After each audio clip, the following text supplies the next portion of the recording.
वालेकुम दोस्तों, असीं अॼु मौजूद आहियूं बोडेसर मस्जिद में आयासीं। तव्हां दोस्तनि खे बोडेसर मस्जिद ॾेखारींदासीं।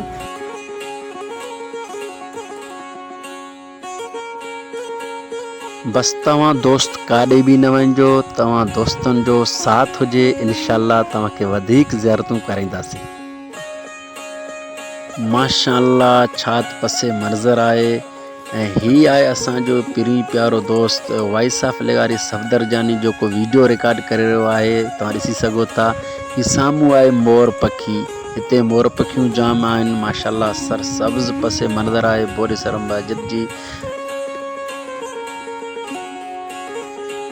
ही आहिनि असांजा पिरी प्यारा दोस्त जेके ख़ूब इंजॉय करे रहिया आहिनि, वीडियोज़ तस्वीरूं वग़ैरह रिकॉर्ड करे रहिया आहिनि। संगत तमामु ॾाढी ख़ुशि आहे ऐं संगत सां गॾु असीं बि ॾाढा ख़ुशि आहियूं।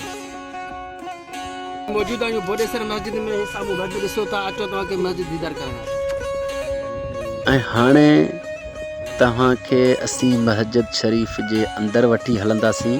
ऐं ॿुधण में अचे थो ही मस्जिद तमामु पुराणी मस्जिद आहे ऐं हिकु बादशाह हुयो, नालो त मूंखे यादि कोन्हे। उन बादशाह हिकिड़ी राति में मस्जिद तामीर कराई ऐं जंहिं बादशाह हिन मस्जिद में सुबुह जी निमाज़ अदा कई। ऐं वधीक तव्हांखे मस्जिद शरीफ़ जी अंदरि ज़ियारत करायूं था, तव्हां पाण ॾिसी सघो था। ऐं जंहिं दोस्त खे ॼाण आहे उहो दोस्त कमेंट बि करे सघे थो। सो ही मस्जिद जेका तयारु थियल आहे त पत्थर जी ब्लाकनि सां तयारु थियल आहे।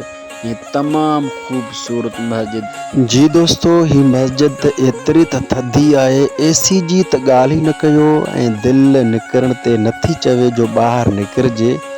माशाअल्लाह दिलि चवे थी त सॼी राति सॼो ॾींहुं हिते इबादत ई इबादत कजे ऐं फारग टाइम सुम्ही सुकून जी निंड कजे। माशाअल्लाह तव्हां ज़ियारत करे सघो था, तव्हां ॾिसी सघो था मस्जिद शरीफ़ तव्हांजे साम्हूं आहे।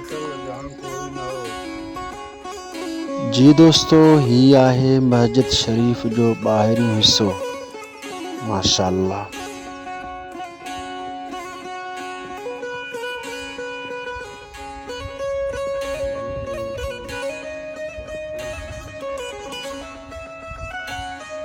दोस्तो, हाणे तव्हांखे असीं वठी हलूं था मस्जिद शरीफ़ जे पोएं पासे, जेका उते हिकु मशहूरु तारीख़ी तला आहे।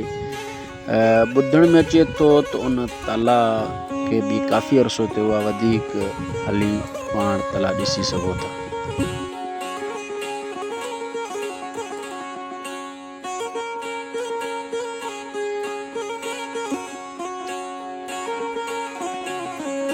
जी दोस्तो, ही आहे पुराणी तारीख़ी तला। चवनि था त ही बि 5000 साल पुराणो तला आहे। चवनि था त हिन खे बि बादशाह ठारायो आहे। वधीक रब ॼाणे, असीं ॿुधल ॻाल्हियूं दोस्तनि खे ॿुधायूं था। जी दोस्तो, हिन तरफ़ आहे बोडेसर मस्जिद ऐं हू साम्हूं तव्हांजे आहे कारूंजर पहाड़। ऐं कारूंजर पहाड़ जे हंज में आहे जीन मंदरु। जी दोस्तो, इन सां गॾु असांखे ॾींदा इजाज़त। इंशाअल्लाह वरी गॾु आहियूं कंहिं ॿिए वीडियो में। काॾे बि न वञिजो, गॾु रहिजो। इंशाअल्लाह तव्हांखे वधीक ज़ियारतूं कराईंदासीं। अल्लाह हाफ़िज़।